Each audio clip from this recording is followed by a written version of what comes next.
Panel. Here today to welcome our two presenters, Jeff Zabin and Omri Duet.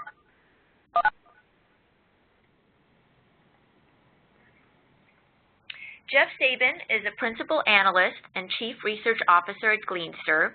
He is also a best-selling business author and a frequent speaker on social media and analytics. Jeff has been extensively quoted in outlets including Forbes, Fortune, Brand Week, and many more. Before joining Gleanster, Jeff served as Vice President and Research Fellow at the Aberdeen Group and also worked as a technology marketing executive. Omri Dueck is the Director of Insight Services here at Visible. Omri leads a team of business analysts focused on social media consulting services for the Global 2000. His experience spans leading social intelligence platforms, NLP, and machine learning-based techniques. Prior to his work at Visible and Symphony, Omri was actually an industry analyst with a focus on content management and collaboration technologies. So today, Jeff will share his perspective on best practices to generating actionable insights from social data, and Omri will share his team's experiences in helping some of the world's largest brands leverage social data to their advantage and give you some hints and tips. So with that, I'd like to turn the presentation over to Jeff.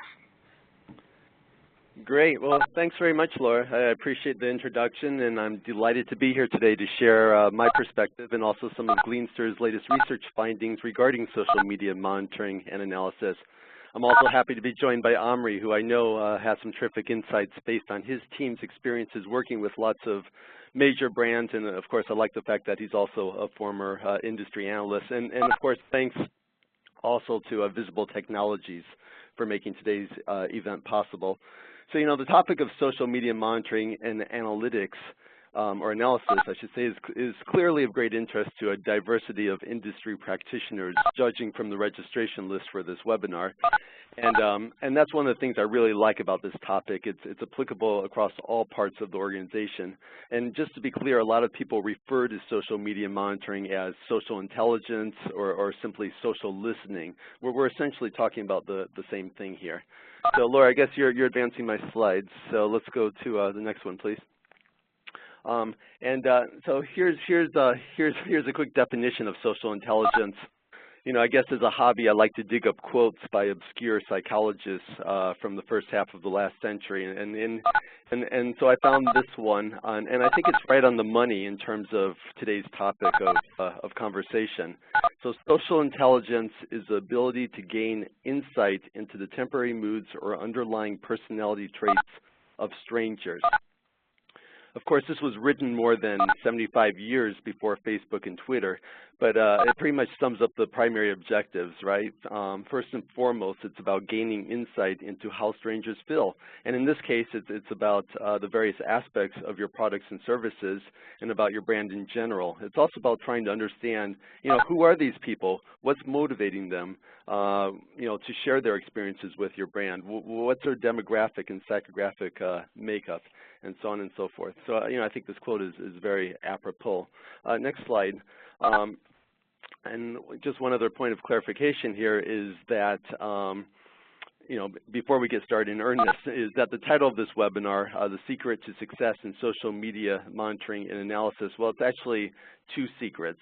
So the title is a little misleading. The first secret is technology. The second secret is people. And actually, they go hand in hand. On the next slide, I want to talk about two people, and they happen to be my grandparents. They ran a corner grocery store in the little town of Council Bluffs, Iowa in the 1940s and 50s and 60s, and they actually had a great aptitude for listening to the voice of the customer. Of course, that voice was very localized, and no computational linguistics or natural text processing capabilities were required. On the next slide, listening to customers today, it's really a whole different story. And on the next slide, please, you really don't need me throwing out facts and figures about how many people are now on Facebook and Twitter, or the thousands of other social networks, including blogs and all the ratings and review sites. At a certain point, the numbers almost become meaningless. It's like the size of the national deficit, or the number of burgers sold at McDonald's. I don't even think McDonald's tracks the number of burgers they sell anymore. But it's hard to fathom these numbers. We simply need to recognize that there's a massive amount of voice out there in social media. It's almost deafening. Everyone is sharing their opinions, positive or negative. Everyone's making recommendations. Everyone's influencing other people's buying behavior. And in fact, I was just reading, I just read this morning that increasing Yelp ratings by 1 star can boost revenues by 5 to 9%.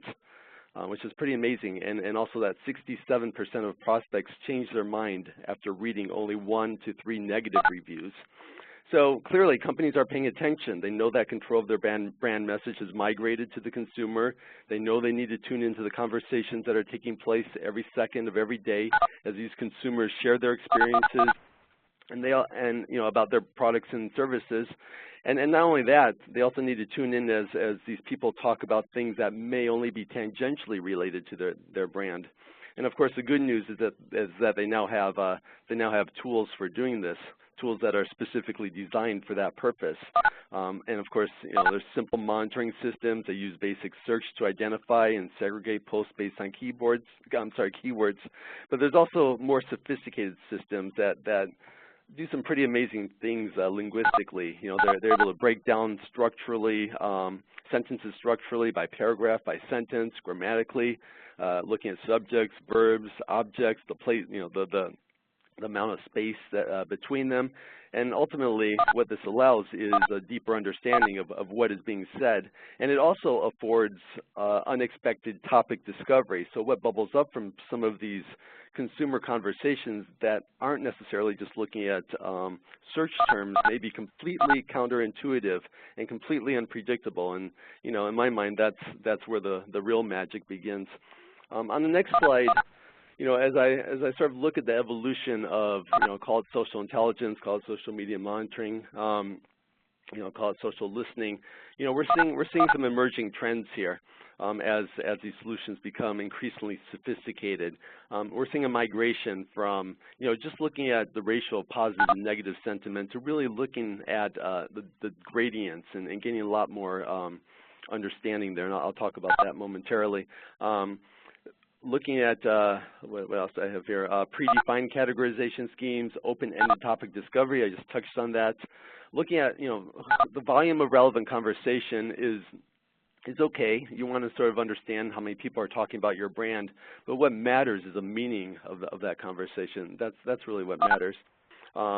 Accuracy is increasing, and then we're seeing a lot of multi-language listening capabilities sort of coming to the fray as more companies want to tune into what customers are saying on a global basis. So let's go to the next slide, please. And I sort of said this at the beginning. Social media monitoring is relevant across all parts of the company. Not only relevant, but imperative. The insights gleaned from social data, they can be valuable in the context of marketing, customer support, operations, market research, sales, PR, competitive intelligence, and lots of other functional areas. And here, this kind of shows the percentage of what we call top performers, who have integrated social listening into their day-to-day activities, and who have basically come to view social data as an important source of information that really informs their decision-making processes. So, the other trend you see here is that a migration from department-centric listening to enterprise-wide listening. So, whereas responsibility for monitoring might have previously been confined to one department, perhaps independently spearheaded by a department head, and very often, by the way, in a very haphazard way. What we're seeing now is emergence of shared services organizations that are becoming responsible for capturing and disseminating the insights really across the board. So on the next slide, we seem to be lagging a little bit here. I want to talk about customer service. So, and I'm just picking a couple of function areas to sort of illustrate the point here. So I thought customer service is a good one because the interesting thing about online consumers is that they expect brands to be at their beck and call, right? That now includes responding to their service complaints and questions posted on Facebook, Twitter, other social networks in a proactive and very timely manner. And for their part, most large companies have for actually quite a few years now been monitoring social media for insights related to customer service and support. And in fact, many organizations have customer support staff dedicated to actively engaging with consumers through social media. They're out there answering questions, they're providing information, resolving problems. I actually just gave a talk yesterday at a customer service management conference, and that was nice validation. And the thing about customer service is that it's very easy to wrap an ROI model around social media monitoring in this context. If you think about it, a phone call to a customer service center is expensive, right? On average, it costs about $1 a minute for a call center to service a customer via the telephone. So talk is not cheap when you consider that 1,000 customer calls, each one lasting 10 minutes, that costs the company $10,000. So fast intervention via social media can certainly reduce customer support costs, deflect calls into the call center by orders of magnitude. And when you look at problem resolution, certainly the rapidity of problem resolution is a key driver, not only in terms of cost reduction, but also in terms of customer satisfaction, driving customer loyalty, increasing customer retention, and brand advocacy as well. After all, customers who have their service issues handled in an efficient way within a social media exchange, they may very well feel compelled to broadcast their experiences on social media. So, what we're now seeing is the integration of social data into help desk solutions, or what everyone's calling customer experience management solutions. And this enables customer service organizations to actually manage consumer complaints in social media at an operational level. So the idea here is that support tickets that originate, from Twitter, from Facebook, they should be prioritized, addressed, resolved, just like support tickets that originate via the call center. On the next slide, as we look at this in the context more of market research, obviously social data can play a huge role, and market research, can include everything from, pinpointing unmet customer wants and needs, understanding customer sentiment with respect to different aspects of a product or service, gaining insights into, people's buying preferences, and so on and so forth. And everyone likes to compare and contrast traditional market research methodologies to market research conducted via these social media monitoring tools. And I think it's worth touching on very quickly. If you think about focus groups and research panels, well, they can number as few as a dozen or so participants. In this case, companies have tremendous control over the various aspects of how the research is conducted. They can handpick the participants based on their target criteria. So they have a very pure sampling of the audience respondents. And importantly, the brands can solicit responses to questions posed to specific questions, right? So the level of control in the composition of the sample group, in terms of what they can ask the panelists, is very high. But there's also, and there continues to be, a huge amount of value in being able to tap into the flow of comments and conversations in social media. So, the benefits in terms of sample size, immediacy, the unbiased nature of the content is all pretty obvious. And of course, there's a much lower cost of conducting the research. But, again, the drawbacks include, that these are not controlled surveys, that the posts are not written in response to specific questions being asked, and you don't have that much control over the audience. I think in the end, it's not an either-or proposition. It's kind of a false dichotomy to say, all right, I'm going to do market research via traditional panel studies or via focus groups. I'm sorry, or via social media. Okay, next slide, please. I think anyone can sit down and do a simple Boolean keyword search to identify posts with a brand or topic-related references. The technology is intuitive, it's easy to use, and these insights may actually be very valuable. But at the same time, experts that have specialized linguistic have developed these techniques can progressively refine the searches to create even more valuable insights, and that speaks to the benefits of engaging social data analysts. So here's a team photo I actually borrowed from Visible Technologies, which has one of the most impressive teams of social data analysts anywhere. And you know, what makes them special is these folks are experts at the subtle nuances of language. They can identify emerging patterns and outliers in social media. They can hone in on the comments that are truly relevant. They can put the conversations in context, and I'm going to talk about context in a second. And ultimately, they can paint a more complete picture of what people are saying and why it matters to the brand. So, you know, these analysts are becoming increasingly adept at being able to determine, you know, beyond just what's in the content itself, who exactly is doing the talking. You know, what's their demographic and psychographic makeup, and they're actually getting to the point of being able to understand what they're, you know, who they are in terms of their actual identities, and that, of course, opens up a whole new world of possibility if you can begin to capture personally identifiable information about the individuals participating in social media. You can begin to build rich, richer, more robust customer profiles, and now suddenly you have information not only about, their demographic makeup and their past purchase behavior, but also their individual levels of influence in social media. You have information about their brand preferences, their affinities, maybe their decision-making processes, maybe even their future buying intentions. On the next slide, I have a TV, and at the end of the day, where social data experts really excel is in separating the signal from the noise. And I sometimes tell the story of how, as a child, back in the days of over-the-air broadcast television, I used to sometimes find myself crawling around the unfinished attic of our house adjusting the TV antenna. And the mission was very simple. It was to root out static by improving the signal-to-noise ratio.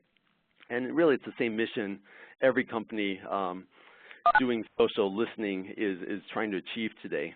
They're trying to improve the signal-to-noise ratio, and that means, again, honing in on the small fraction of consumer-generated posts and comments that are relevant to the brand and that may yield actionable insights. So really, social data analysts are really good at adjusting the TV antenna. On the next slide, I just want to talk about sentiment analysis very quickly. And I think this portrait of Mona Lisa is probably the best-known example of an expression of the ambiguity between happy and sad. And these two pictures were actually derived by removing tiny little bits of I guess, pixels, a visual noise, if you want to call it, to reveal very different expressions.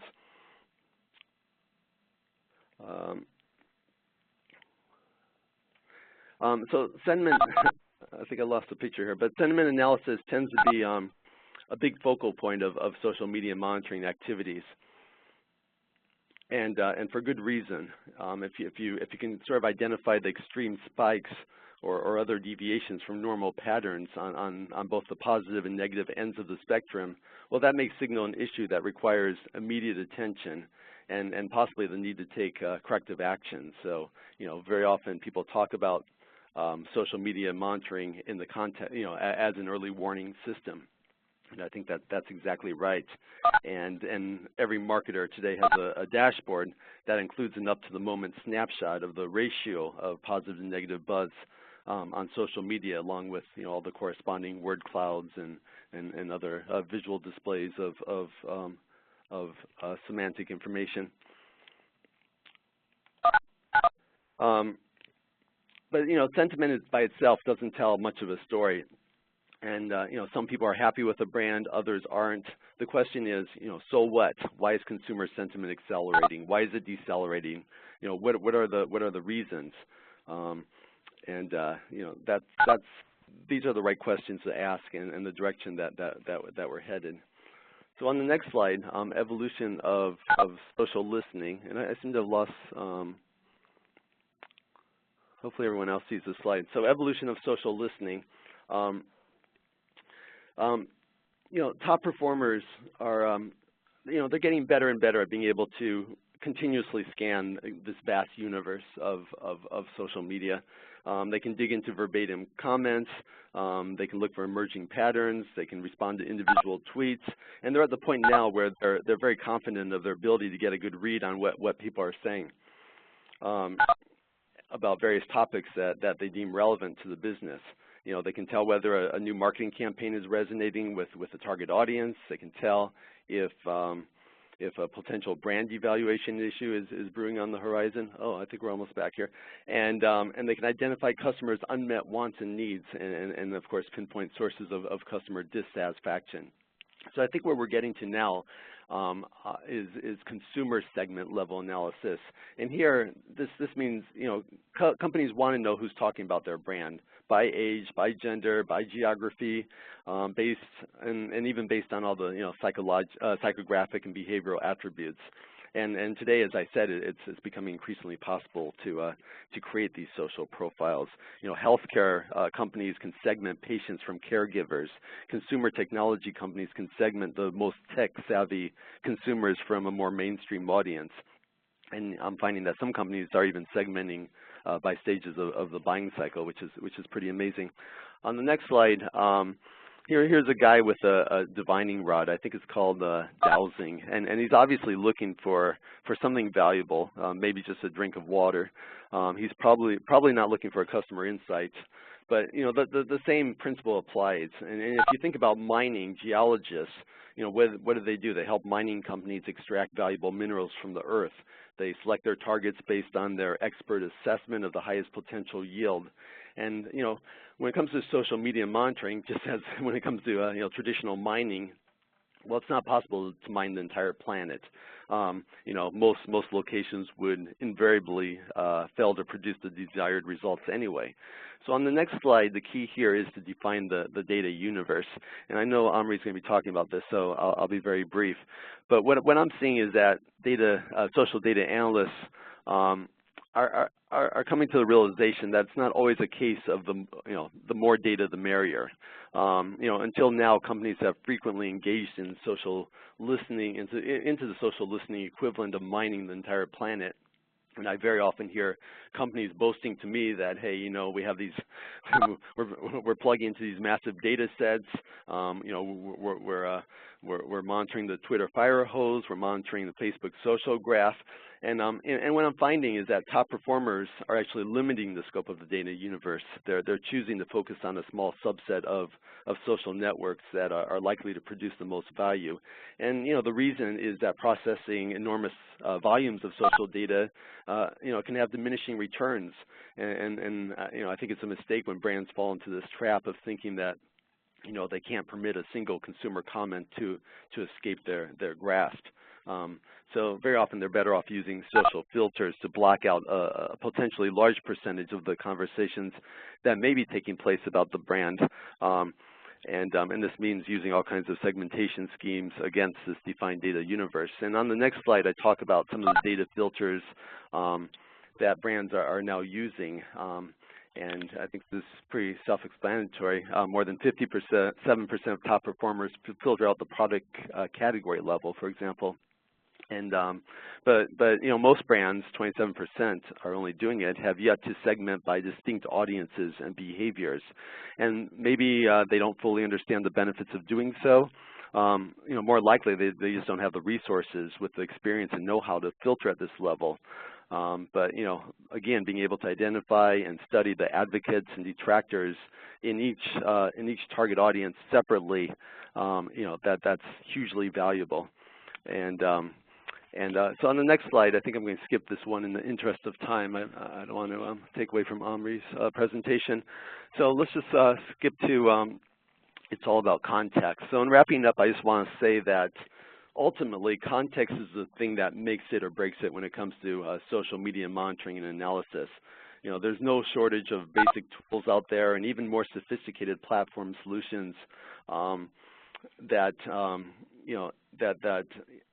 honestly, you know, have a lot of the same, you know, basic features and functionality. They look fundamentally the same. They do fundamentally the same things, and very often they deliver a lot of the same benefits. But the key point of differentiation is whether the tool can deliver on context. And this is a sculpture that went up a couple of years ago in Evanston, Illinois, just a few blocks from my office. And I see it every day, and I don't really notice it anymore. But people who see it for the first time, they stop in their tracks. Why? Because it's out of context. And what is context? It's that which surrounds and gives meaning to something else. And when it comes to making sense of unstructured data and generating actionable insights from that data, it really is all about context. And that's why there's a really big difference between a platform like Visible Intelligence, which is able to generate that contextual understanding of what people are saying, and a lot of the other platforms in the space that, they talk a good talk, but they don't necessarily have the technology to deliver. So on the next slide, lots of benefits to partnering with a solution provider, and Visible Intelligence is a great example of a platform, again, that puts business users in the driver's seat. They're able to generate actionable insights on their own, even if they don't have extensive experience working with social data. But at the same time, the benefit of engaging people who do have that extensive experience and who can summon their unique brand of magic to generate even more insights can't be understated. And again, these experts are trained to understand search structures, linguistic constructs. They excel at conducting, the analysis, and they generally have a very deep understanding of the research methodologies that are needed, as well as the knowledge domain expertise related to the brand. And I list here some of the benefits of working with an outside team, including best practices, benchmarking, and the final point here is that the team can bring an objective, unbiased perspective to the analysis. And this is really important, given people's natural tendency to use data to validate their own pre-existing assumptions, right? There's a term for that. It's called confirmation bias. So sometimes people see what they want to see, and internal resources have a, so anyway, I'm wrapping up here, but I think the investment can very often be justified for that reason alone. So thanks very much, and it's now my pleasure to hand over the baton to Omri. Thanks, Jeff.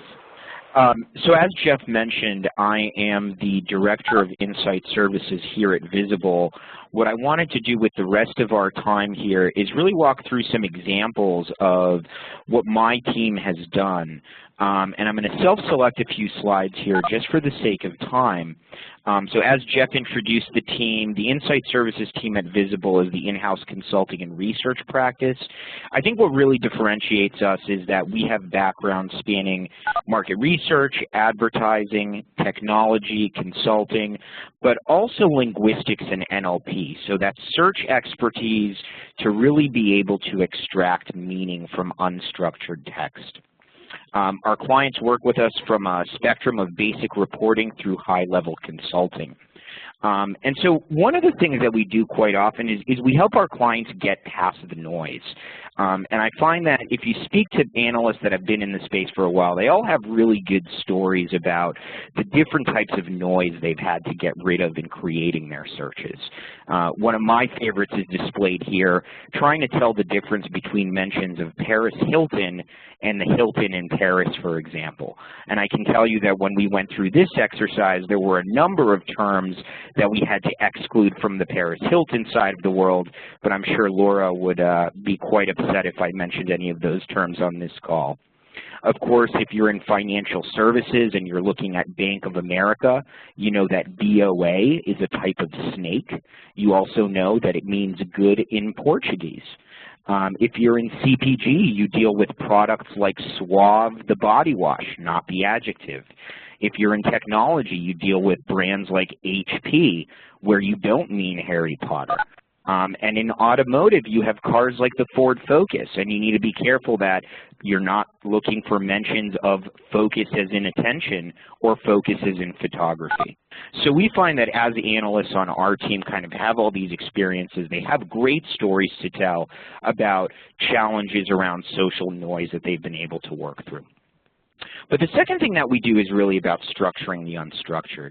So on the left-hand side of this screen, you have an invoice, and most of us are familiar with this concept. There are clear fields for line items and dollar amounts, company addresses, etc. But social media is quite different. while we have the names and dates and times of some of these posts, we have fields like author names, there's so much data hidden away in the text itself. For example, brands like JetBlue and Amtrak, which I've just highlighted. For example, topics like delays, like the Boston airport, like the sequester, that can be isolated. But there are many, many others that can be found. For example, mentions of questions. People saying, did I talk you into delays? And can we understand and segment by behaviors like asking a question? Can we even look at authors' names and understand that Michael, in most contexts, is probably going to be male versus an author named Jennifer who is likely to be female? And so in this way, my team is really focused on getting rid of that noise and structuring the unstructured in social media. So our approach is really about 4 specific steps, moving from a general understanding of data and metrics, creating segmentations against those metrics, understanding interesting heaps and outliers across those segmentations, and finally, using those heaps and outliers to develop insights and recommendations. So I'm going to walk you through this by way of an example rather than digging into this slide. So the generic framework that we typically use with our clients starts like this, and I'm going to go ahead and build this out for you for the sake of time. If I were, say, looking at the disinfectant universe in the UK, my content universe and my individual data filters or analytics might look something like this. I'm looking at a set of brands here up top, as well as a set of unbranded terms, and I'm planning to segment that content universe by simple filters like sentiment and media type, but in addition to that, by product features or messages like smell, price and value, or mentions of natural or organic elements of these products, as well as segment by audience, as well as by behavior. And I found it really interesting that in Jeff's research, only 27% of organizations today are actually segmenting by audience. And that's definitely something that we see at Visible growing as companies become more interested in removing that noise and getting more finely tuned insights. So what does this mean at the bottom of this slide, that layering pre-made and custom filters against this content universe is what leads to insights? Well, I'm going to go ahead and show you. So if we look at this example, again, within the world of disinfectants in the UK, we created several segmentations here. So first we segmented things by channel, looking at online news, blogs, message forums, as well as specific communities online like mom sites and price comparison sites. And then we started charting the resonance of those different attributes that I showed you on the previous slide to understand how they compared across these channels. And what our analysts do, once these are charted, they start to look at the heaps and outliers in the data. So immediately we're struck by the fact that advertising mentions in mom sites are very, very dominant, whereas they're not on some of these other channels. When we expand and do some qualitative analysis on what's being said, we see that there's some disagreements with the advertising that's going on within some of these mom sites. In addition, we see an ongoing theme that some of these advertisements are promoting potentially too much hand washing, and consumers are starting to revolt against this idea of extreme sanitation and extreme antiseptic elements. If we look at the outliers in our price comparison sites, again, we see our couponing resonance jump up, as well as mentions of price and value. And again, by identifying these outliers and then digging into the underlying verbatim, that's really how our analysts are driving insight and wisdom back to our clients as far as recommendations. So I'm going to walk through a few more examples here, and again, being conscious of time, we'll tie this up pretty quickly. My first case in point is really that Even simple segmentations like segmentation by channel are critical. I've found that a lot of clients don't even take this step. They often combine their overall buzz and volume into a single number. And what we find in this case, where we're looking at a PlayStation Network breach around April 2011, is that different channels behave in different ways. And you don't necessarily want to compare a 140-character tweet to a long blog or news article. We also see some interesting cross-resonance effects. So as we look at these trend lines and the way they appeared, we see that Facebook came first. And one has to ask the question, at some point, did mainstream media channels like CNN, who clearly follow Facebook and Twitter trends, decide that the volume was high enough for them to start covering the news as well, roughly at this point in the graph? And we lovingly call this the I-report effect. In a sense, we're seeing social media driving the kind of coverage that mainstream media provides, and often we see the reverse. Once CNN covers a story, we see a lot of activity on Twitter and Facebook about that story. So number one, segmenting by channel to understand those differences, but number two, understanding the cross-channel dynamics therein. One of the things that Jeff mentioned is the importance of segmenting by audience. This is something that my team does quite often. And when you speak to us, you'll hear us talk about this balance of accuracy and recall. Being able to isolate posts with direct self-identification at the most accurate side. So looking for moms, for example, I might search for somebody that says, I am a mom. And on the ultimate recall side of the spectrum, you can start to isolate sources, authors, and posts that likely imply a certain audience identification. And there are certainly many techniques in between that we can use, again, to segment by audience, which is one of the next things you can do in some of your programs. So giving you an example of what this looks like, we took a look at some banking data, and when we looked around the issue of bank fees, and specifically segmented it by audience, we realized that business travelers were speaking very differently about bank fees than were auto enthusiasts and moms. In effect, the affluence of many of these business travelers led them not to be affected by bank fees, and therefore the conversation on these sites was quite different, which was an important finding for the financial services companies we were working with as far as messaging and how they'd go to market with any new fees they'd consider. We also segment by behavior, as I mentioned, using different linguistic techniques. So not just identifying particular brands and not just identifying particular topics, but really looking at things like advocacy and detraction that Jeff mentioned, or even trying to identify posts where people are asking questions or wishing for something. So a case in point here for you around that issue. If I were to take a content universe with a favorite brand of mine like Hallmark, and if I were to slice this by my I wish behavior, meaning my unmet needs segmentation, I can then find that there are a very specific set of posts that can yield some very critical product insights for me. And as you can see on the right-hand side of this screen, when I start with this broad content universe and apply one filter, I'm immediately struck by some very important posts about what Hallmark could do as far as new products, whether it's for same-sex couples or fans of Twilight or those that are trying to use the website during high-load holiday periods. There are some areas that they can take a look at for future improvement.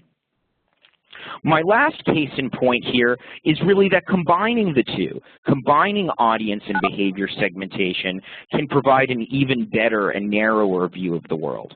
So those of you in the pharmaceutical space or the healthcare space, looking at social media is not beyond the reach of your organization. In this case, what I've done, I've started with a content universe around some very popular manufacturers of equipment for molecular researchers. I've sliced and diced that data by a particular type of lab technique, sliced and diced that data by a particular type of audience, that is researchers, and finally sliced it even further by people advocating for a particular brand. And as a result, I'm able to find a very rich set of posts that really describes in industry speak by molecular researchers what are some of the things that go into their decision making, in this case about various Roche lab equipment for analyzing DNA sequences. So final thoughts on this before we open it up for questions. Number one, methodology matters.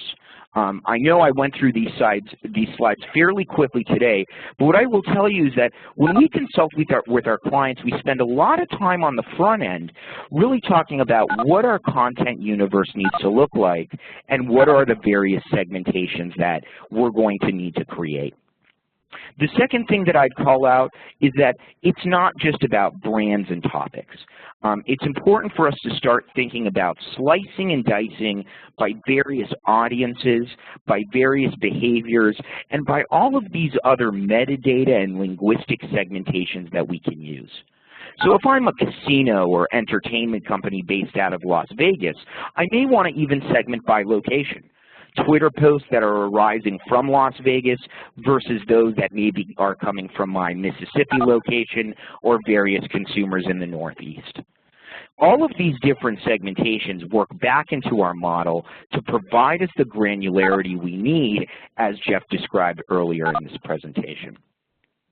I'd highlight that this is actually something that we've thought quite a lot about as we look at our VI product development.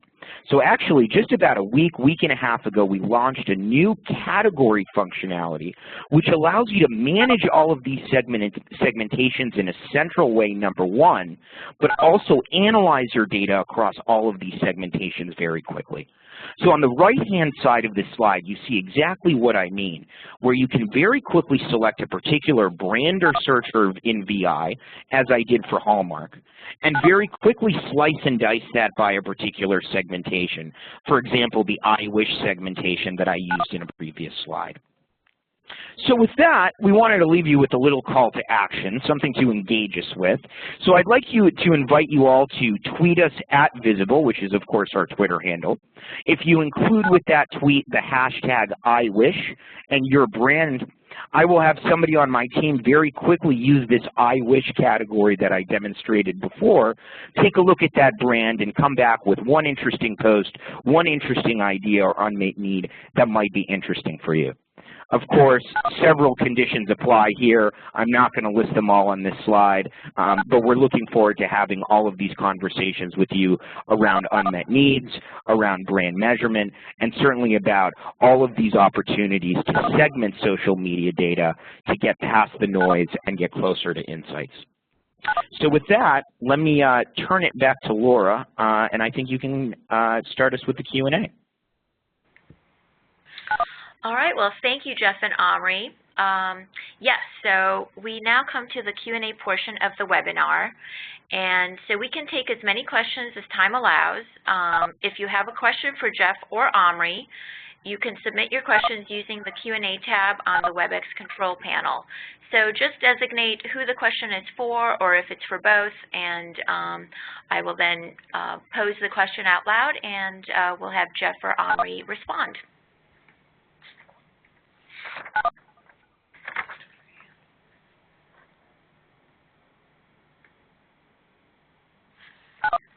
Okay, so we have a question for Omri.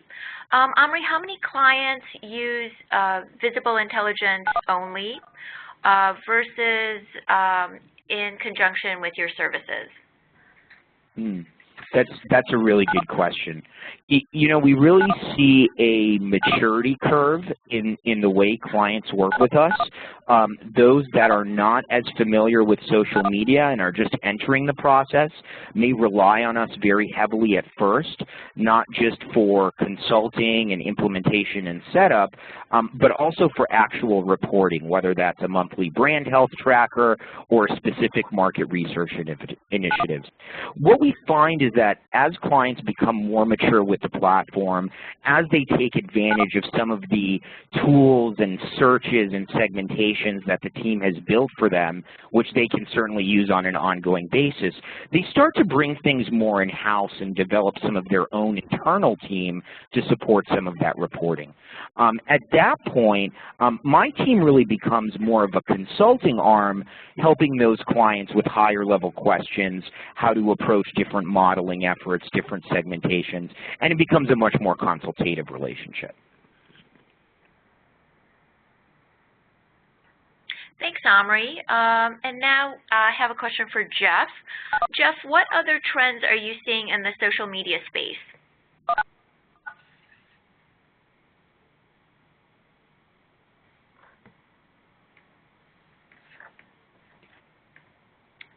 Remember is that social media monitoring and social media engagement are really two sides of the same coin.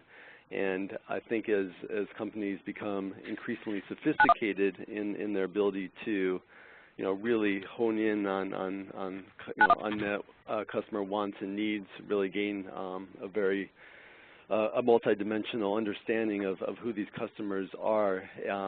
What you're doing obviously is creating relevance. You're able to engage them in context-sensitive ways. So I would say that that's certainly a trend that I'm seeing. The integration between social media monitoring, social media engagement, the ability to go in as you identify a tweet or a post and go in a very programmatic, systematic way.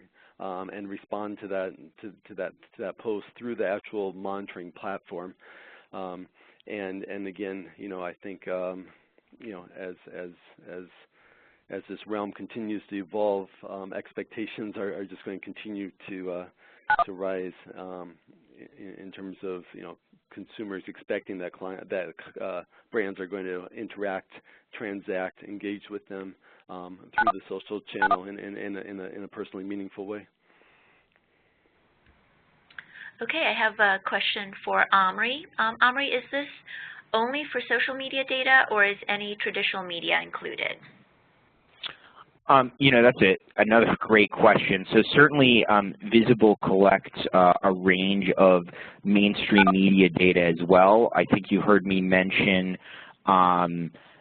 specifically sites like CNN.com or online news sites like nytimes.com, not the print version of that, but the online version.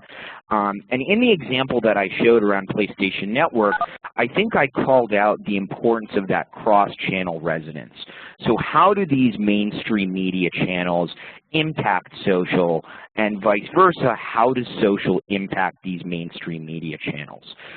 As marketers, we seem to have a little bit more control on the PR side over mainstream media, and so there are certainly different levers that we can push and pull on each channel in order to generate more cross-resonance around our brand or avoid potential crises going viral. Omri, a follow-up question for you. What's the best way and method to identify the noises and to have all the data make sense? It's kind of a big question. I'm sorry, can you repeat that one more time for me? Yeah, what's the best way and method to identify all the noise and to have all the data make sense? Sure. So, in our case, we have a lot of prior art to look back to. We certainly have done this for a while, and so across the major verticals where we play, we have some prior art. Typically, it really involves some work of starting at the high level and searching for mentions of your brand, misspellings of your brand name, and other ways that people may refer to your brand. And then the same way we might analyze things for specific insights, we can also analyze them for specific exclusions that we need to make. So if, for example, I were working with, ABC Entertainment, the TV channel, I may see the phrase A, B, C, D, E, F come up a lot, you know, in spelling exercises or so forth. And I would see that bubble up in, say, my prominent terms list, or see various school websites bubble up because people are talking about their ABCs. That's an opportunity for me to identify a particular piece of noise and then actively exclude it, either using linguistic techniques or excluding an entire author or site that I know is largely going to be spammy or full of noise. Great. One more question. Can you see geotagged posts beyond those that are publicly available? Do you link back to the IP address?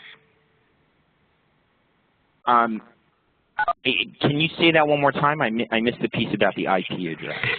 Yeah, sorry. Can you see the geotagged posts beyond those that are publicly available? Do you link back to the IP address to find the user? You know, we as an organization are very sensitive to compliance and privacy requirements. Because certainly all of our clients are sensitive to those issues as well. So we use publicly available data according to the terms of service that various sites allow and that our data partners allow in order to get that information.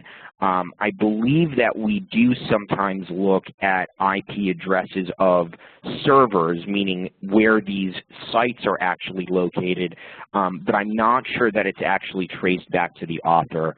I can follow up on that one offline. Omri, do you have technological capabilities to evaluate context and language, or is it manual only? So I think the context piece, I'd love for that to be a little bit more fleshed out, but Visible does include built-in language detection that does segment content by language and then allows you to analyze it, you know, alongside other languages. As far as context, we can certainly look at things like which site, which author, what are the influence of this author, and using various techniques from my team, we can certainly add additional context around that, whether that's behaviors or audiences or some of the other things we've discussed today. Great, and just one last question. Someone is asking for some examples, Omri, that you can provide about how some of the data has been used by our clients for a positive effect or something that was actionable or helped them make a decision without getting into any private information, of course. Sure. Well, you know, I'd actually go back. There are certainly many examples. You know, when we use our I wish segmentation, we can often come up with interesting product development ideas. But certainly when we work with marketers around specific campaigns, we work across the spectrum, pre-campaign, looking at social media to understand what the best messaging might be to go to market with, during the campaign, providing that real-time sense and respond component and allowing marketers to see how those messages resonate, and certainly after the campaign, looking back once again and really deciding how we can optimize these things going forward. You know, one example of that, and I think I showed you a slide around financial services and big bank fees. When we did some of our research around Occupy Wall Street earlier this year, or excuse me, in 2012 and even in 2011, one of the things that we really came to our clients with is an understanding that credit union advocacy was on the rise. And as a result of that, and as a result of our ability to show quantitatively and qualitatively that every time banks introduce new fees, credit union advocacy increases, we were then able to go back to those financial services clients and say, when you launch these new fees, make sure your messaging is targeted to counteract that threat. And certainly as we're seeing some of these big banking players launch new fees or introduce new fee structures, they're thinking about that, highlighting their 24/7 nationwide service, some of these mobile and web-based features that they give their customers that a credit union or smaller local bank may not be able to provide. And so we have similar examples across the spectrum of campaign measurement, market research and product development, influencer marketing, and even customer service and customer engagement. Being able to go back to our clients and saying, you're using our tool for Twitter engagement, here are some ways that you can improve and optimize your strategy to convert more of those customer support experiences into positive ones for the end consumer.